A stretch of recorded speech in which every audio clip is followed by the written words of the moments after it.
SBC Media. Welcome to the iGaming Daily Podcast, analysing the news from the betting and gaming industry all over the globe, supported by Optimove, the #1 CRM marketing solution for the iGaming market. Good morning and welcome to the iGaming Daily, brought to you by Optimove, the #1 CRM marketing solution for the iGaming market. Today I'm joined by Ted Orme-Claye, the editor of SBC News, and we're going to discuss a really interesting report into Entain from Austrac over historic allegations, but the report has come to light this week. Ted, before we go into that, how are we doing? Are you enjoying the start of summer? Yeah, good, thanks, mate. And yeah, it's been pretty good, hasn't it? It was a solid weekend for that. Yeah, nice and sunny, good for, pub beer gardens and parks or whatever, climbing up mountains, going to beaches, whatever your proclivities are. Yeah. Yeah, we're still eagerly awaiting you debuting the shorts in the office. The people of Manchester need to see those long legs. I reckon there's another month to go before that. I don't know, but I mean, you're a bold man. You're already on it. Like, I'm quite impressed, to be honest with you. No hesitation. Proud of the pins, mate. Proud of the pins. You've got to get them out. But let's talk about this story, Ted. It's a really big story. It's an interesting one, and it's only going to develop further with Entain and Austrac. Austrac or Austrac? Austrac, right? It's Australia, so Austrac. I think so, yeah. Yeah, Austrac. It's only going to develop further, I think. When did the allegations of failure first come to light? Because this report was seen this week, but when did the allegations first come to light? It was back in December, so it's quite a reasonably long-running development now. Austrac, as you mentioned in the introduction, Joe, is Australia's financial markets watchdog. I guess you could say it's Australia's version of the SEC, the Securities and Exchange Commission in the US, or the Financial Conduct Authority over here. It's responsible for overseeing financial protections and financial safeguarding of Australia's markets, including quite a substantial anti-money laundering and counter-terrorist financing responsibility and detail. So the allegations first came to light in December, stating that Entain may have had some shortcomings in its AML strategy and how it's implemented this. Entain is obviously one of the world's biggest, in fact, the second biggest, I think, gambling company in the world, right? Gambling multinational behind Flutter in terms of revenues and in terms of all its properties. It has a massive brand portfolio. In Australia, its two flagship ones are Ladbrokes Australia and Neds. Obviously, as a result of being this big, it will handle a huge amount of payments and betting volume and so on. Transactions everywhere. And both of those operators, the two operators, were both kind of embroiled in these allegations. Is that correct? It seems that way, yeah. I think I've not seen too many details about which specific one it is, but I'd imagine since Austrac has just been citing Entain as a group, I'd imagine it'll involve both. I'd imagine it involves both of them. This is just speculation, really, for me at this point. But given that, it's not singled out any brand in particular, I think it's just sort of group-wide activity. And I mean, often you'll find with money laundering investigations and allegations, right, that people will attempt to process their illicit funds through as many different platforms as possible. So I'd basically say I wouldn't be surprised if it involves both, because the people who want to carry out this kind of crime will want to cover all bases, right? Yeah. Like I said, obviously there's quite a few different angles to take on this, but like we said, the story was first broke back in December with Austrac starting its investigation, and it's suddenly been thrust back into the news now. So, I mean, Joe, we've covered this on both of our sites, but do you want to give the listeners a bit of a breakdown as to why this is back in the news? Yeah, it's back in the news because the Australian Financial Review reported a 640-page Austrac report that really laid out all the alleged shortcomings for Entain. One notable one that there's a lot to kind of dive into there, but one notable accusation is that Entain turned a blind eye to a high-spending customer who was an associate of an international wanted drug trafficker.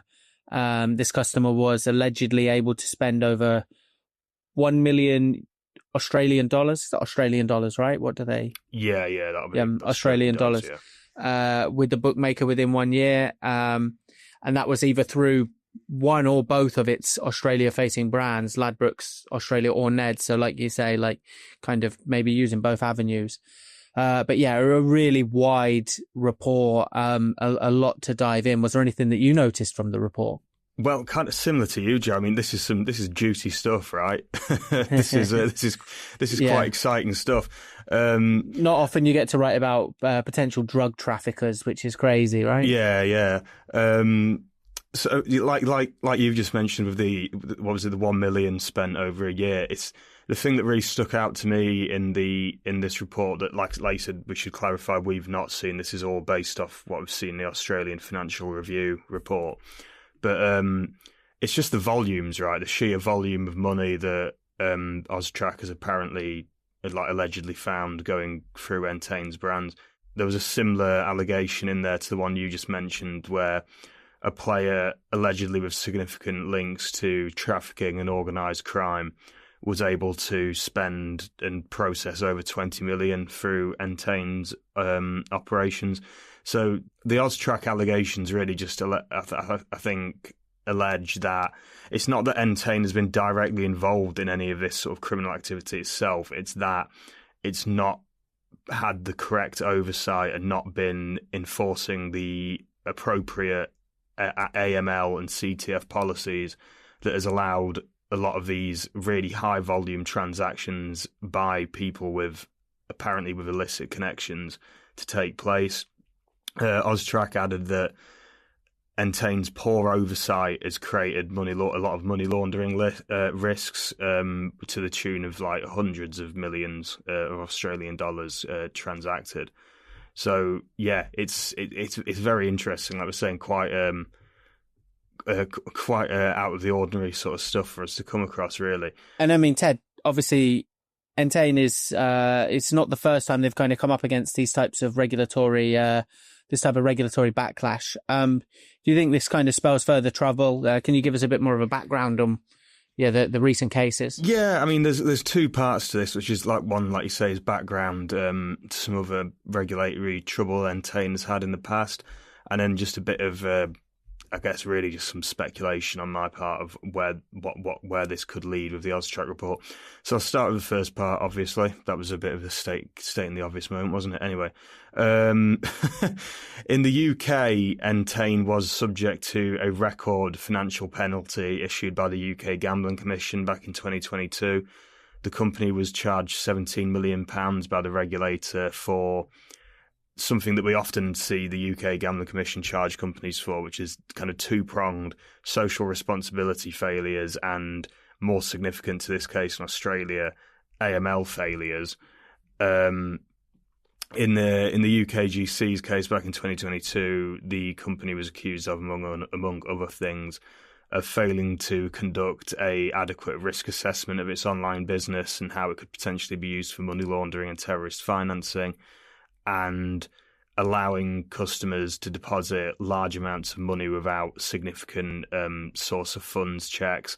We saw a few cases of customers being able to deposit hundreds of thousands of pounds within a year or 14, 15-month periods, and without effective checks being conducted, the UKGC stated at the time, into where this money had come from. So these are all, it seems quite familiar, right? Quite similar to what the Australian Financial Review says it is seen in this Austrac report. I should also add, actually, that this £17 million charge was, at the time, the record. It was broken around a year later by a 19 million charge, I think it was, against William Hill for similar shortcomings. So Entain isn't alone in facing these kind of regulatory hurdles, I should add. Now, about where things could lead, Austrac is obviously taking this incredibly seriously. According to the Australian Financial Review report, the regulator seems to think it has pretty solid evidence of a lot of shortcomings and licensing failures here. So obviously we don't have a crystal ball. We can't say what exactly would happen, but what I would just say is I wouldn't be at all surprised to see some kind of financial penalty come out of this, some more licensing conditions attached. Obviously, the worst case scenario for Entain here would be to having its license revoked, which I think a lot of regulators do reserve that as a right for quite serious cases.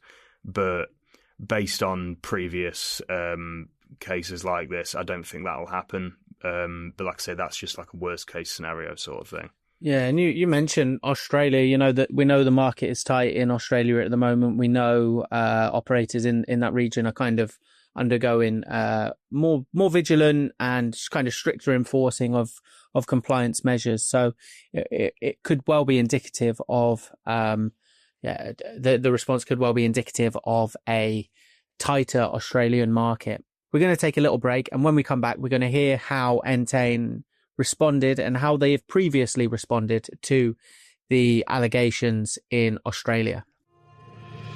SBC Leaders connects the gambling industry's top-tier operators and associations to share the best ideas, collaborate on solving the biggest issues, and push innovation throughout the betting and gaming industry. If you're an operator and want to join the discussion, visit sbcleaders.com for more information. Okay, hi, welcome back to the iGaming Daily podcast of me and Joe Streeter.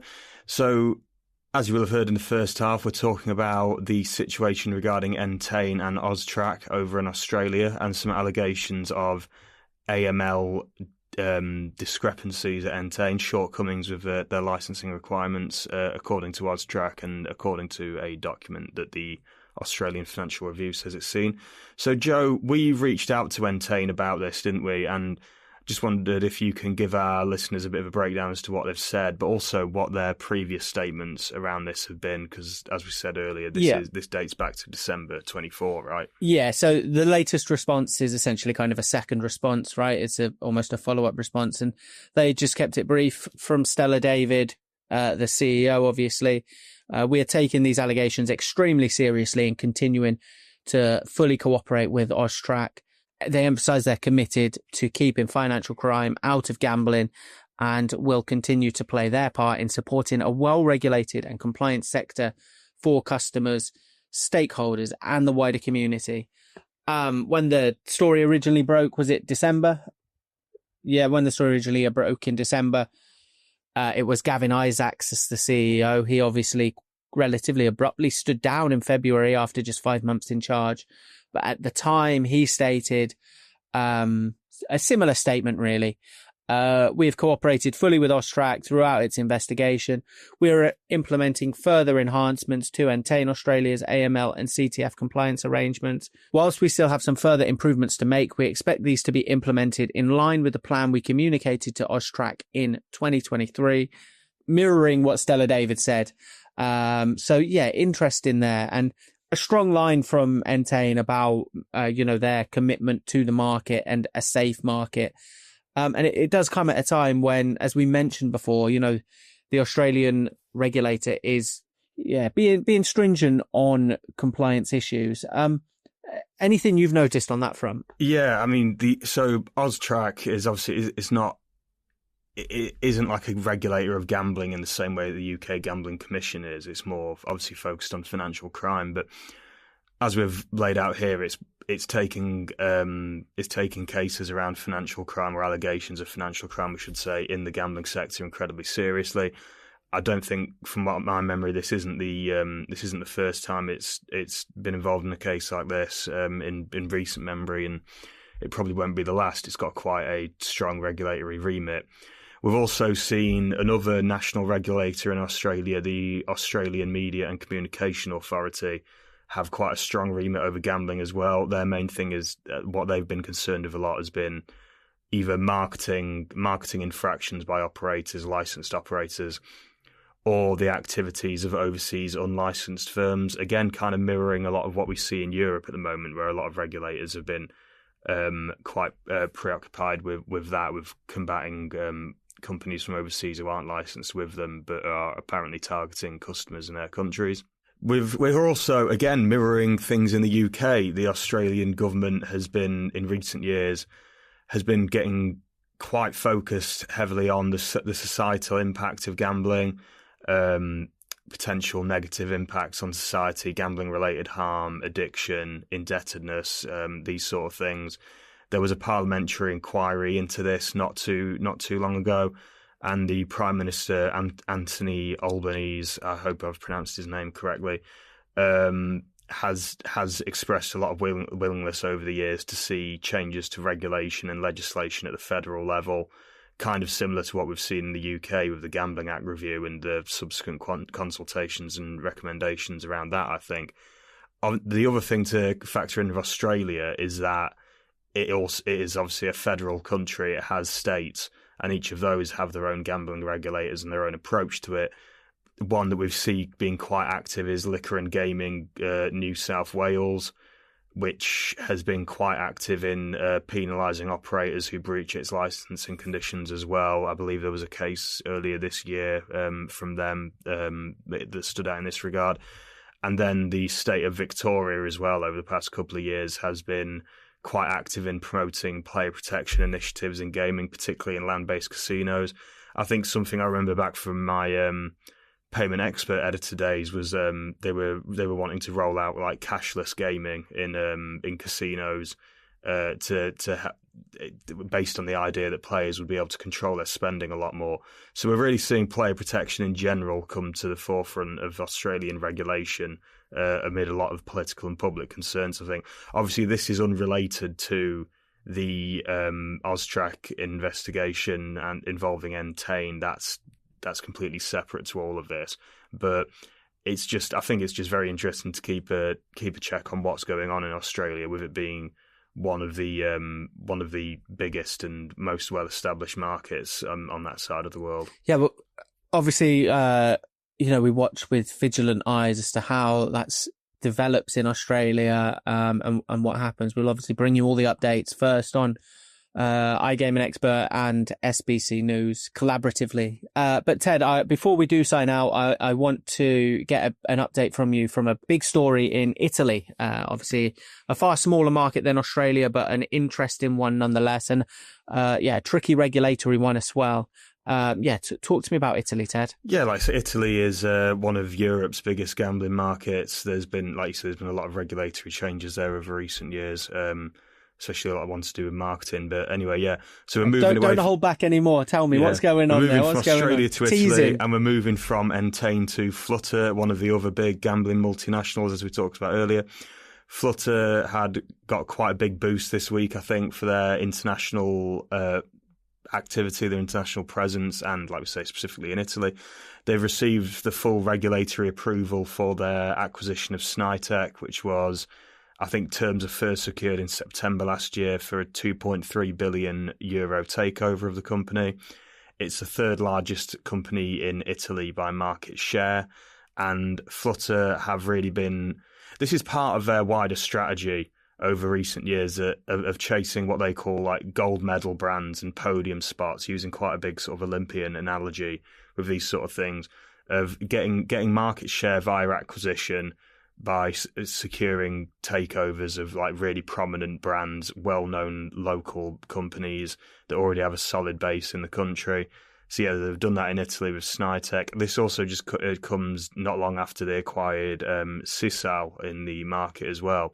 So I think they have a market share of around just under a third of the Italian market now, around like 30%. Yeah, and even a few rumours on the rumour mill that they could tender a bid for the lottery in Italy. Is that correct? Yeah, that's true as well. Which wouldn't be too out of place for them. They've done stuff in lottery in the past. I think the CEO Peter Jackson even said himself that it could be a possibility. I'm pretty sure. So yeah, there's and that represented even further diversification of their offering. Obviously, Flutter is a company that had its origins in sports books with Paddy Power and Betfair, and then later Sky Bet. Like other companies in that space, has been getting increasingly involved in online casino over the years as well. And yeah, now looking to do lottery. So yeah, a big week for Flutter, I'd say. Yeah, a really interesting avenue to kind of new market success as well. We've seen it work before. And I'm sure it will work again. Let's see how that one plays out. Let's see what happens with Flutter and in Italy. And as they kind of continue to evolve. And Ted, thank you ever so much for your time. A really interesting podcast. And for the audio listeners, I just want to shout out how smart you look today because, very, very sophisticated, very suave. Thanks, mate. Thanks. Thank you for listening to today's iGaming Daily podcast, supported by Optimove, the #1 CRM marketing solution for the iGaming market. If you want to find out more about some of the subjects raised today, feel free to explore any of the sites in the SBC News network or check out the latest edition of the SBC Leaders magazine. Happy reading.